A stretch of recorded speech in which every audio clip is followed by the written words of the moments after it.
Hello, party people! Hello! It's Randy for Thunderhorse Descendant. I'm here today with project number two. From Bargain Bead Box. Spring Blossoms? Why can't I remember this? Yeah, Spring Blossoms, number 2. So let me show you the little design here. This is our little ring we're going to make. Easy peasy.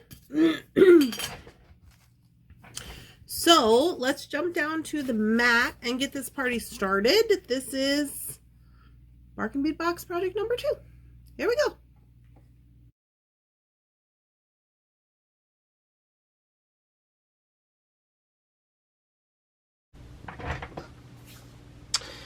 Alright, my party peeps, here we are down on the mat. This is project 2's design for Bargain Bead Box. This is part of our mini series. If you have not been a part, welcome in.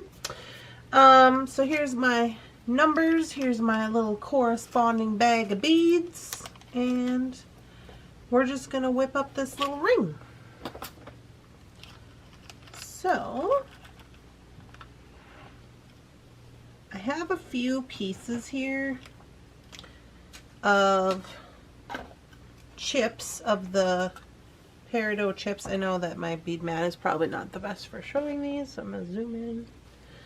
So this is the flower piece, which as soon as I seen it, I was like, oh yeah, that's gonna make a super cute little ring. So I'm going to use some little, I don't know how this is gonna work.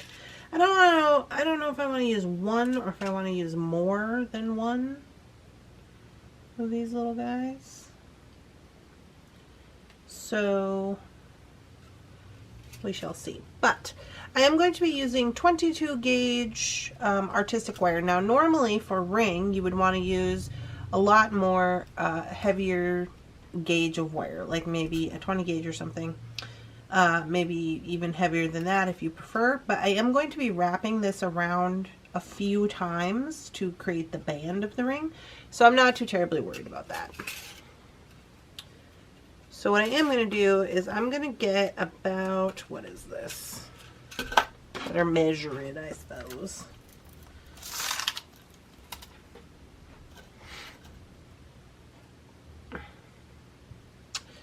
So I've got 22 inches of wire.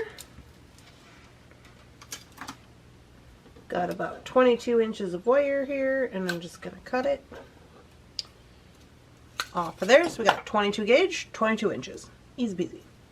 So the first thing I'm going to do is I am going to choose one of the chips. Let's see. This one has a more centered hole in it. You can see here it's more centered than the other one that I have out, and I'm going to bring that down to the middle, and I'm going to marry up the ends and kind of just get this kind of arranged here like so. Okay, so this is what we have on the end. And basically we're going to pretend like this is just like a button. We're going to get this all arranged. And then I'm just going to thread these two ends through the flower to create a flower. Like so. Now, my idea here is if I wound these up, could I attach them on just like at random? I don't know. I don't know if I want more than one. You know what? Maybe I do. Okay, let's give it a whirl. If you want to try this, this is an option. If you don't want it, you don't have to do it. So I'm just going to, let me try the white crystal because we got a lot of green here. I'm going to try the white crystal, and I'm just going to wrap this as you normally would any normal wire wrapping. Okay. Whoop. Whoop. Danger. Okay. Get the tail in there. And so now I could thread this on to the wire like that. And I can go again with the other side. Excuse me. I don't think I'll use that other chip. I'm just going to use these 2 crystals. And we'll see how this looks. If we like it, we'll keep it. If we don't like it, we'll take it off and just move on with our life.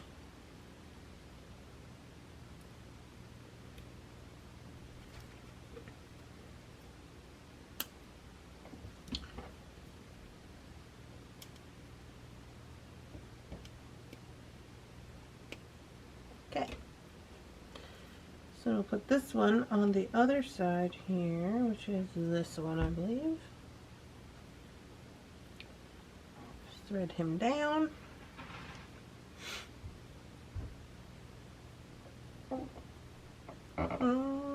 No. Nope, he ended up on the same one. We gotta go this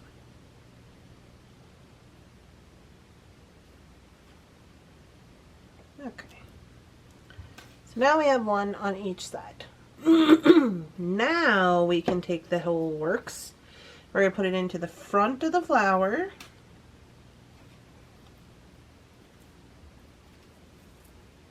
Oh yes, that's quite cute.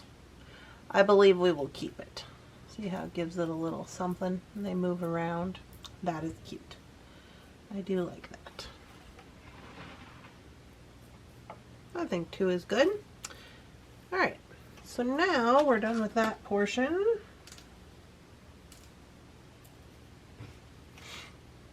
And what I'm going to do on the back here is I'm going to give them, I'm going to hold on to this top, and I am going to give them a little twist. Not too much twisting, you don't want to make anything crazy. And then I'm going to split them like so. So one going each way. Okay? So now I'm going to get my, I'm sorry, excuse me, let me get a drink. I'm going to get a drink, and then we're going to bring out the ring mandrel.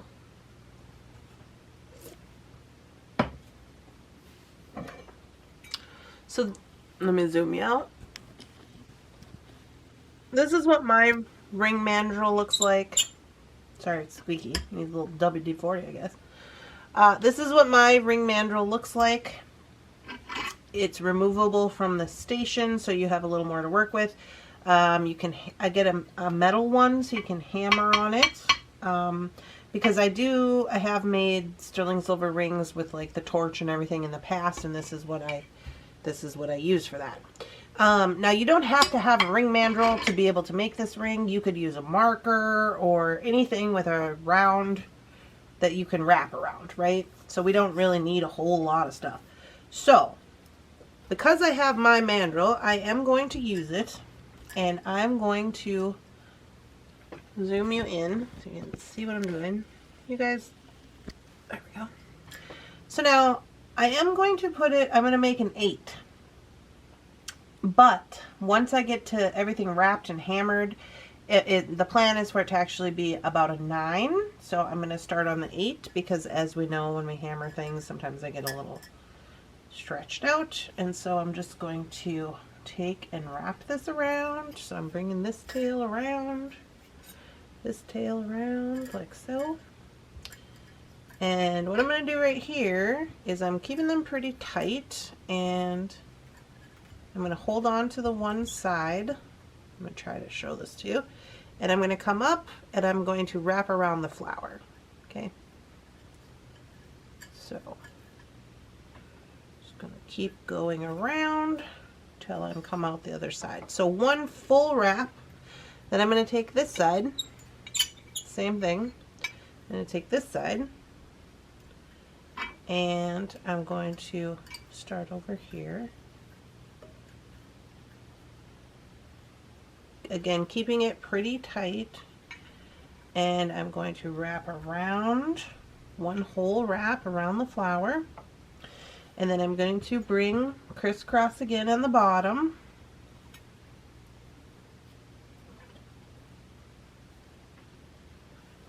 Okay, bring this one over here. Easy peasy. And I'm going to do the same thing. So on the bottom here, I'm just kind of stacking them together like so.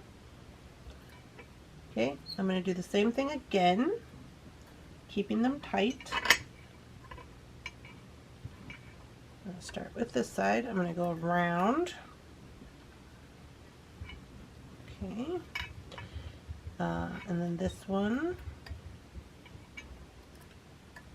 Let's see where this guy wants to go. All the way around. Okay. And we're doing pretty good here. This is what we got going on. We're doing pretty well. And then I am going to go, I can go one more time. You wouldn't have to, but I think I can.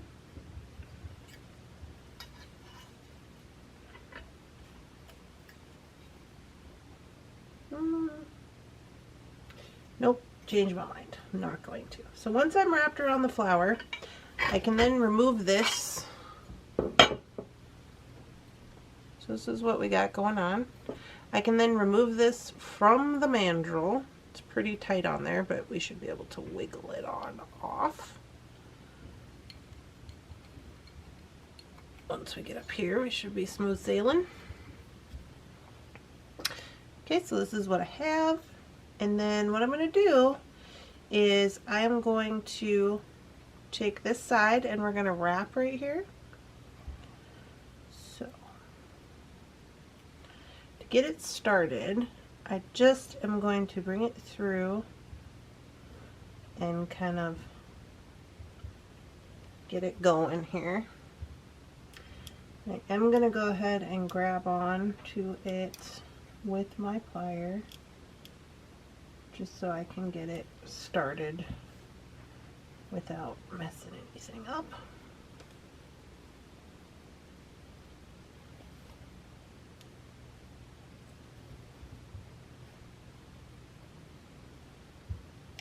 Okay, and then this is the part where you kind of gotta,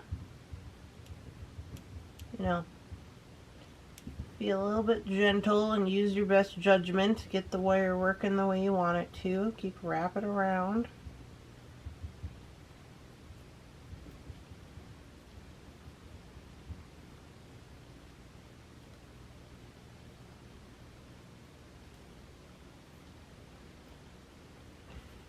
And then I'm going to squeeze these together here, like so.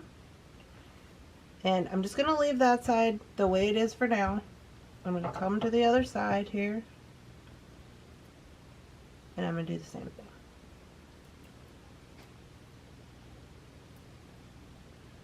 So I'm going to get it started. Hold on to it with my plier. I'm not putting a lot of pressure here because I don't want to damage it. I'm just holding it so that I can start my wrap without pulling everything out of its shape. Okay, so I'm just giving light pressure, and then I can kind of get this going.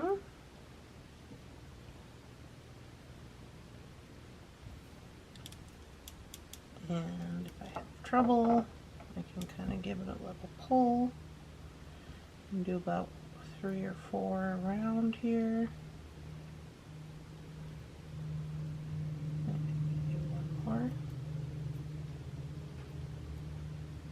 You don't want to wrap on top of itself.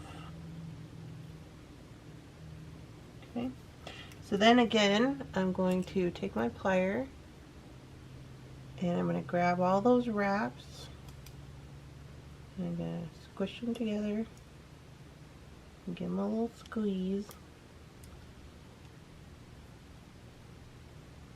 so that they are in place. Okay. So then we go back to the mandrel. I want to see how we're looking as far as the round, keeping the round shape and the size of the ring.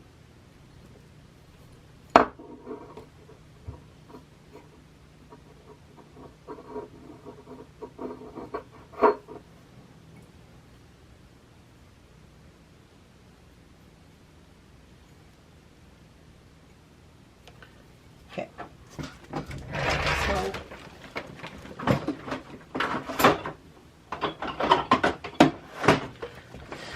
So now what I'm going to do is I'm going to put it back into this little holster here, and I'm going to turn it over. We're just going to do a little bit of hammering.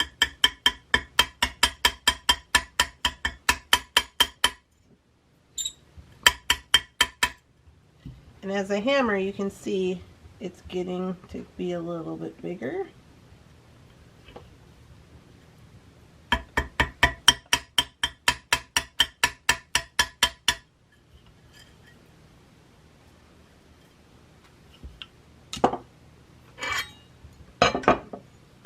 I'm still kind of having a little struggle getting through that,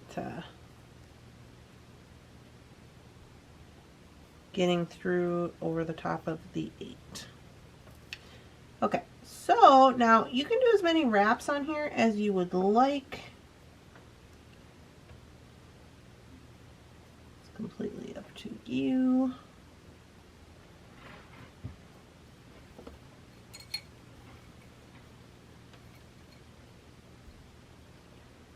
And I got 1, 2, 3, 4, 5 on that side. 1, 2, 3, 4.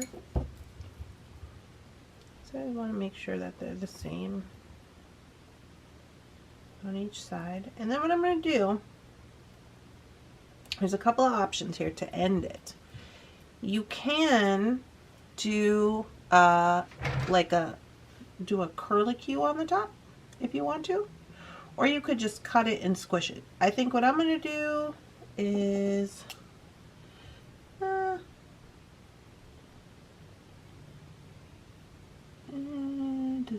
decisions.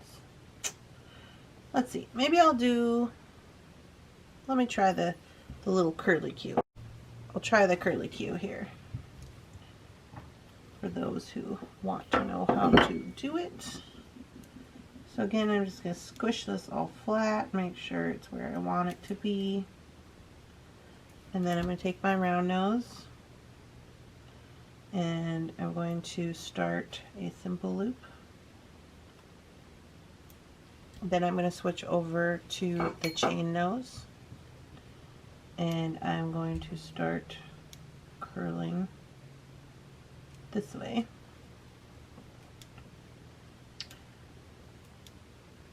Can take a little bit to get going because we want to be turning the wire, not the plier. We're just repositioning the plier. And once I have a full curlicue, then I can just press it into place and give it a squish. Okay, so then we're going to want to create the same thing on the other side.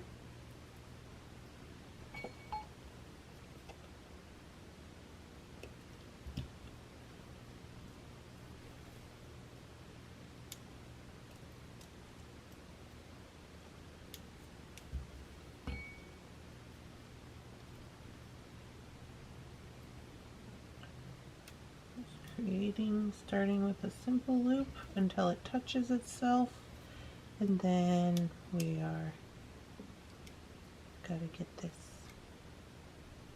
curled around here. Kind of takes a little bit of maneuvering, especially if you got a bead in the way, but basically you want to be moving the wire, not the plier, because this is what's going to create a nice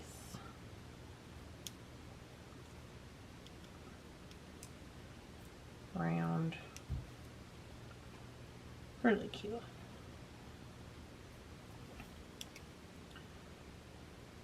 Okay, so this way you don't have any wire sticking out, any pokey parts, because they're all curlicued up, and they're kind of under that flower, so they're not really going to be a problem. So now we got to get back into shape here. We're going to have to do a little more hammering. Now this is up to you. I kind of like to spread them apart a little bit and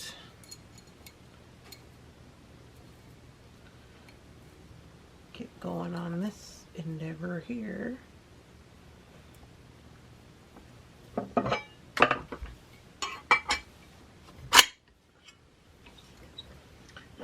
And go around a little bit. This is work hardening it. Okay. And so I think I told you guys wrong, or I did the wrong thing here. Instead of starting at an 8 and expecting it to be a 9, it was backwards. It was like if I wanted it to be a 9, I should have started at a 10, because it'll go one size smaller instead of one size larger. So I apologize for that.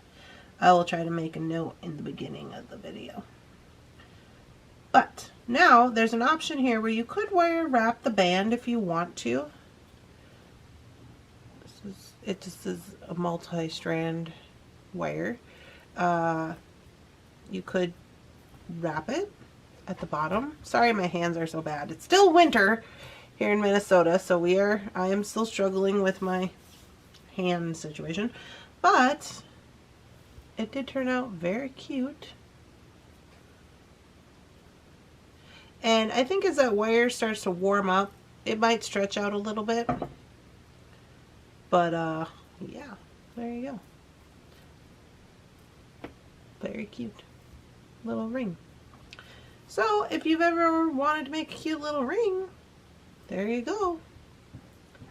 Super cute. Here is the plan versus the real thing. I like the little curly cues on there. That's cute. And they don't bother your finger, because you're just... I do think this idea was cute, where we did the little stuff on the top. It's going to move around. This part is going to move around, but it's not actually moving the wire. Like, the wire is not moving. It's just this is moving, because it's just kind of like a button. That's fine for me. Yeah. So there you go. I hope you're all having a wonderful, spectacular, amazing beading day, and if you're not, I hope you are now. If you're looking for a cool community to come hang out in, give us a look-see on the YouTube, on Facebook. Come join us for the morning coffee and things and stuff. And we'll see you guys in the next one. Bye-bye.